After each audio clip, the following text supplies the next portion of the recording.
साधना सेन के रूप में जन्मी। वह समाज सुधारक और ब्रह्म समाज के सदस्य केशव चंद्र सेन की पोती और सरल सेन की पुत्री थी।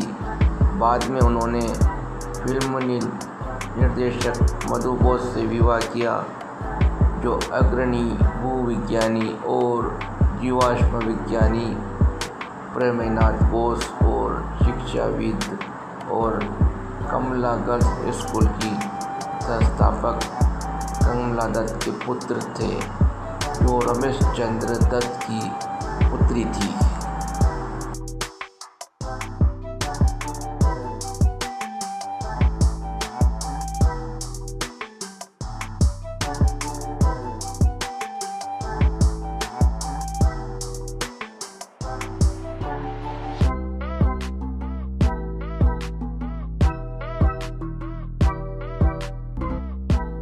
फिल्मों में आने के पहले ही साधना बोस ने शास्त्रीय नृत्य के मंच पर धूम मचा दी थी। पारंपरिक भारतीय नृत्य की सभी शाखाओं के कलाकार उसके सामने फीके पड़ गए थे। शास्त्रीय नृत्य पेश करने के उसने बेहिसाब पैसा और बेमिसाल लोकप्रियता अर्जित की। बाद में वो फिल्मों में आए और वहाँ भी जाई।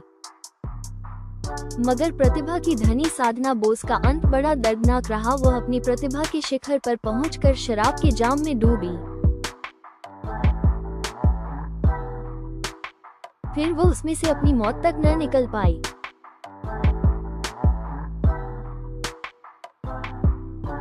यह अजीब बात है कि इस नायिका का जीवन ब्रह्मो समाज की नींव रखने वाले प्रसिद्ध समाज सुधारक के जीवन से सीधे प्रभावित हुआ।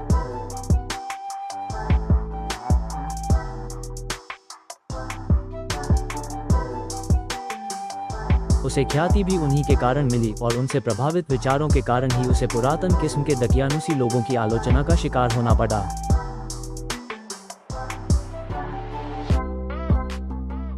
ब्रह्मानंद केशव चंद्र सेन, जिन्होंने 19वीं शताब्दी में अपने सुधारवादी आंदोलन से बंगाल में और बाद में बाकी देश में भूचाल सा दिया था। यही हस्ती साधना के दादा थे। जहां तक वक्त का ताल्लुक है, वे एक दूसरे से बड़े दूर थे। उनके बीच कोई 50 बरस का फासला था।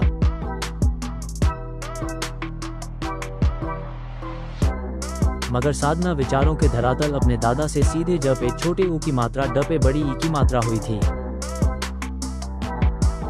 साधना बोस कुशल नृत्यांगना थी। उन्होंने अपनी नृत्य कला का सामाजिक सुधार एवं बदलाव के लिए जबरदस्त उपयोग किया। उन्होंने दक्षिण भारत में शास्त्रीय नृत्य के गढ़ में क्रांति लाने के बाद एक विशाल सभागृह में अपनी बात दोहराई। वहां उन्हें देखने सुनने के लिए इतनी भीड़ जमा हुई कि सभी कुर्सियां हटवा दी गई और सभी दर्शकों ने खड़े होकर कलात्मक चमत्कार के दर्शन किए। साधना का कहना था कि मुझसे अक्सर पूछा जाता है कि मैं नृत्य की इन शाखाओं में से किसी एक का चुनाव क्यों नहीं करती, उसमें पारंगत क्यों नहीं होती। मेरा जवाब ये रहता है कि भारतीय शास्त्रीय नृत्य की गहराई इतनी असीम है कि उसमें पारंगत होने के लिए एक जीवन काफी नहीं है। ये संभव नहीं है, इसलिए हमें सिर्फ नृत्य की तकनीक में उलझकर नहीं रहना चाहिए।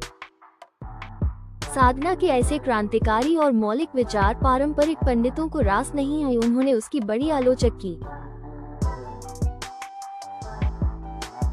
एक ने तो इसे वेश्यावृत्ति ही ठहरा दिया, मगर साधना जानती थी कि घिसे घिसाए विचारों वाले कलाकार और गुरु इससे और ज्यादा दुखी थे।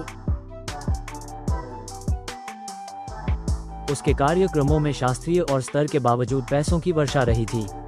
साधना ने अपना प्रयोग जारी रखा। उदाहरण के लिए पश्चिम बंगाल के भयंकर अकाल के समय सिर्फ वही एक ऐसी कलाकार थी जिसने पारंपरिक कथानकों को छोड़कर भूख नामक बैले का प्रदर्शन करके लोगों का दिल छू लिया।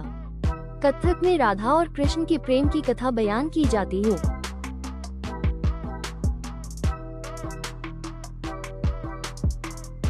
साधना को ए जमाने में इस रामलीला तक सीमित रहना रास नहीं आया। उसने बला के साहस के साथ अपने नृत्य में उमर खयाम की रुसवाओं को पेश किया। इस तरह साधना की प्रसिद्धि देश की सीमाओं को भी लांघने लगी। उसकी कला में कथकली की भावनात्मकता होती थी। कथक की नाटकीयता, मणिपुरी का तितली समान सूक्ष्म लालित्य और भरतनाट्यम की कविता। मगर उसकी हर मुद्रा शास्त्रीय होती थी और के साथ आपकी आज की कहानी कहती थी।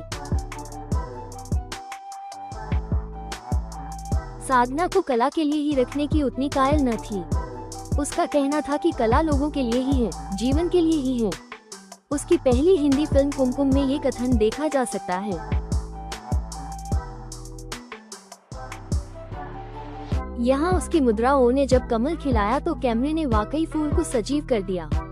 साधना ने बाद में अलीबाबा फिल्म में जिप्सी लड़की का रोल अदा किया,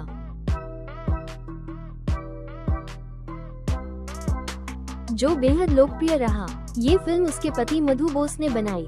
साधना पहले ही उनकी नृत्य मंडली में शामिल थी जब इस बेजोड़ कलाकार ने रविंद्र टैगोर की कहानी डालिया में टीवी की भूमिका अदा की। सौंदर्य बोध के महारथी टैगोर खुद इतने प्रभावित हुए कि उन्होंने साधना को शांति निकेतन बुलवाया। बरसों बाद साधना ने उनकी रचना अभिसार को पेश किया, जिसमें राज नर्तकी वासुदत्ता और बुद्ध के युवा शिष्य उपगुप्त के प्रेम की कहानी कही गई है। साधना का फिल्मी जीवन अधिक न रहा। 1941 में उसने राजनर्तनी फिल्म बनाई, जिसका निर्माण हिंदी, बंगाली और अंग्रेजी 3 भाषाओं में हुआ। इस फिल्म को पार्टी लोग आज भी श्रेष्ठ कला के नमूने के रूप में पेश करते हैं। उदाहरण के लिए शास्त्रीय नृत्य के दौरान देवदासी का इशारा देने के लिए साधना ने सिर्फ एक बार अपनी कमर लचकाई। इस क्रिया ने सभी कला पारखियों का दिल जीत लिया। अपनी जगह अफसोस की बात है कि इस पाए के कलाकार को बाद में सिर्फ पेट भरने के लिए फॉर लेडीज ओनली और शिन शिना की बुगलाबू जैसी फिल्मों में काम करना पड़ा। असल साधना की तकदीर उसे बर्बादी के रास्ते पर डाल चुकी थी। उसके पति मधु बोस भी मौलिक विचार रखते थे, पर शायद साधना की कला उनके लिए भी बाढ़ाई नदी जैसी बेलगाम साबित हुई।